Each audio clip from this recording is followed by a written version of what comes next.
Whenever I meet somebody new and I tell them I'm a YouTuber, the first question out of their mouth is always the same: how much money do you make? And to be honest, I always answer roughly the same thing, which is enough. I find it not necessarily a rude question. Maybe that's from my American upbringings. I find Americans are much more open to talking about money and how much things cost, where in the UK they're a bit more reserved about that. They don't like talking about that.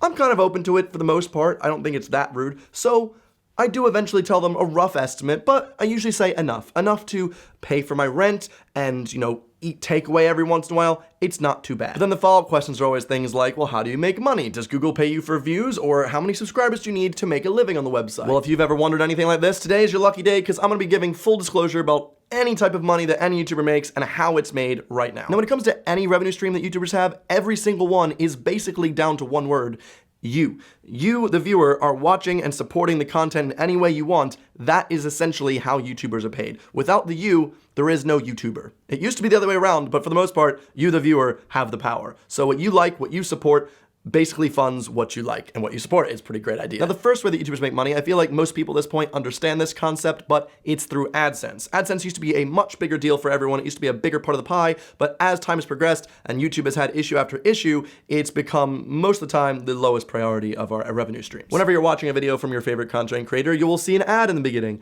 That ad basically is what pays our bills, or used to, but still is a revenue stream for us. YouTube will pay out certain CPMs, which stands for cost per mille, or 1,000 impressions. So for every 1,000 impressions of the ad that plays before a video, you'll get paid a certain amount of money. Most of these CPMs can range anywhere between $1 to $5. It really depends on what your network is. It really depends on what time of year it is. And also, recently the CPMs have been decreasing and decreasing and decreasing. Take note that YouTube also takes 50% of the overall money, so you bring home 1 to 5, whereas YouTube gets the other half of that. Now, I know a lot of you guys don't really like math, so let's do this simply. 1,000 times 1,000 is a million. So if you find a YouTuber that has 1 million views on a video, you can guess that that video generated around $1,000 to $5,000.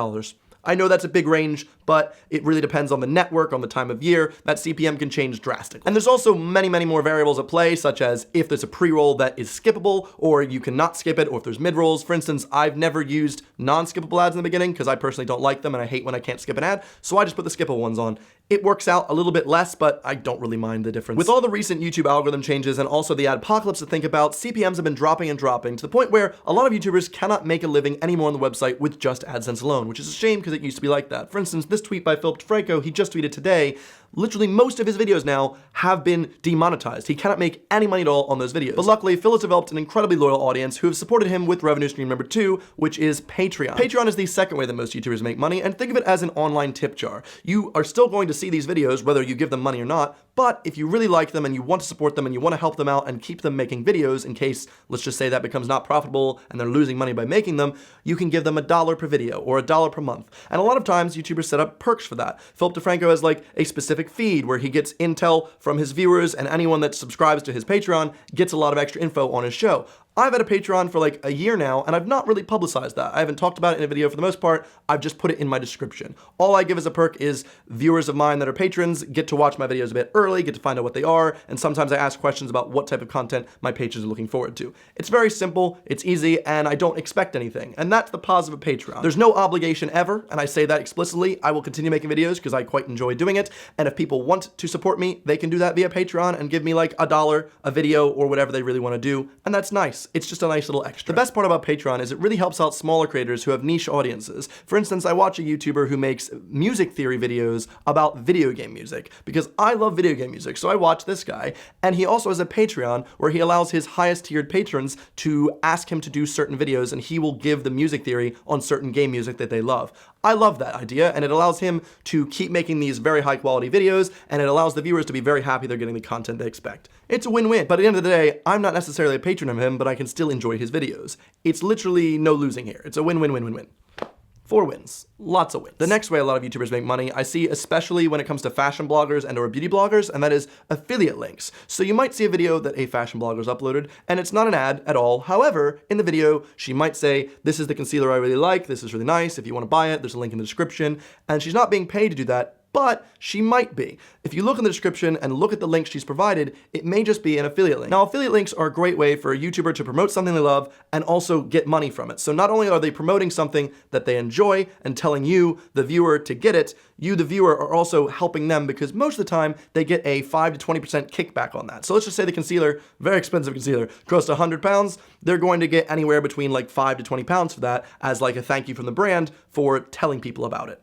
It's not a bad strategy. Now, I'm not a fashion blogger. I don't really talk about that many products, but I do get asked a lot of times, hey, what camera do you use? What lens do you use? How do you do your lighting? And instead of having to answer those every single time, if you look in my description, I've actually put down there Amazon affiliate links for every single item I use to shoot with. My lens is in there, my microphone, my camera, my lights, everything that I've ever shot with is in my description. And if you buy anything, specifically that thing that I've posted there, or even if you buy something else like a pair of steampunk goggles, I actually will get a very small kickback from Amazon as a, hey, thanks, you brought someone to the website and they spent money. There's another way people make money. Wow, it's crazy. And if you didn't know that was a way people made money, don't worry, a lot of people are affiliate to that concept. Now, if you really love a YouTuber and you want to support them as much as you can, you want to like wear them like a badge of honor, like, yes, I like this and here's a reference, I'm gonna wear it on my shirt. Merchandise is the fourth biggest way that YouTubers make money. Merchandise can be posters, wristbands, you can have jumpers, shirts. When you go to events and things, you'll notice a lot of YouTubers focus mostly on wristbands or posters. That's because those are like the cheapest to make and you make the most from them, whereas shirts are very expensive to make. But personally, I just really love shirts. I like wearing like merch from things that I like. I like people being able to look at my shirt and be like, oh, hey, I get that reference. You watch him too? I do. You might have noticed, but I don't really talk about my merch much in videos, and I do make a significant revenue stream from it. I just don't talk about it much. However, if you've been interested in getting some of my merch, I've got a huge sale coming on after Christmas, the week after Christmas. Gonna have 20% off all of my old designs for you. Happy Boxing Day if you're not British.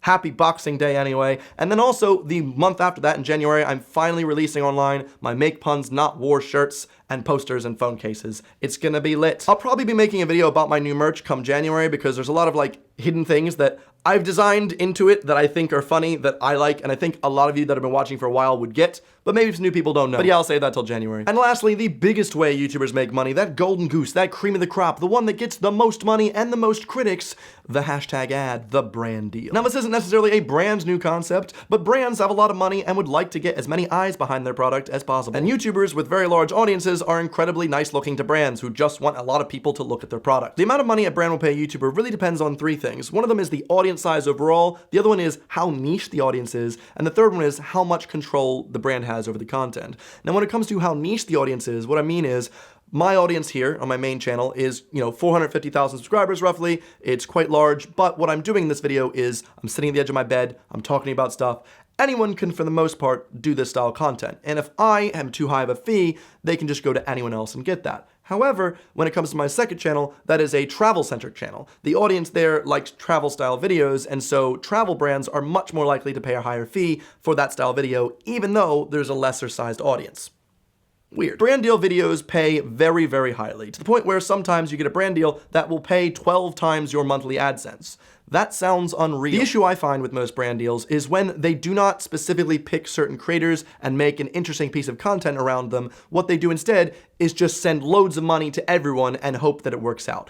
The reason I have an issue with that is it gets annoying to me. I know that you guys have definitely seen some videos online where every single time you finish a video, this video is brought to you by Skillshare, download my Audible code today. And it's just like, I don't care, I'm not gonna sign up, okay? I don't care how many times you tell me. For me, the more I get advertised the same thing, the more I get annoyed. I'm not gonna be like, you know what, the first 8 times I heard about it, I wasn't thinking, but right now I'm gonna get some of that right now. Nah, not for me. I got a brand deal offer once of £15,000 for Best Fiends, and I shot that down. Why?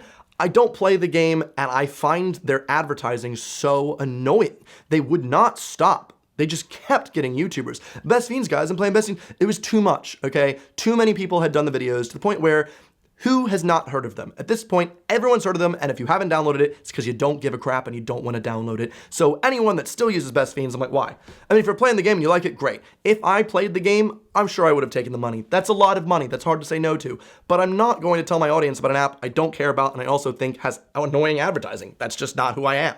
Now, my flatmate Luke literally got a brand deal for £20,000 for a company that wasn't vegan. And Luke is vegan, and he couldn't promote to his audience food that, you know, went against his moral compass. My favorite type of brand deals are ones where the brand really lets the YouTuber do their thing and make a type of video that they wouldn't have made without their help. For instance, the one I'm making next week is just the normal stuff I usually do. I'm telling really embarrassing, cringy stories, but they're ones that I've literally been sitting on for a couple years now. I have not told these stories online because they're really, really bad, and I just never thought I'd get a chance to, but a certain relevant brand came to me, and I was like, okay, are you gonna like these? So if you like really embarrassing, cringy stories, make sure you check that out. That's coming next week. It's the weirdest brand deal I've ever done, basically. There are other revenue streams out there, like live streaming. You can always tip a live streamer and they get a lot of money through that. But for the most part, all of these together is how most YouTubers make their living. But yeah, hopefully this video answered all of your money-related YouTube questions. And if it did, please be sure to give it a big thumbs up. And if you still have any questions, just leave me a comment below and either I or one of my lovely viewers will get to that for you. As always, I'll see you next Sunday. Thanks for watching. Goodbye.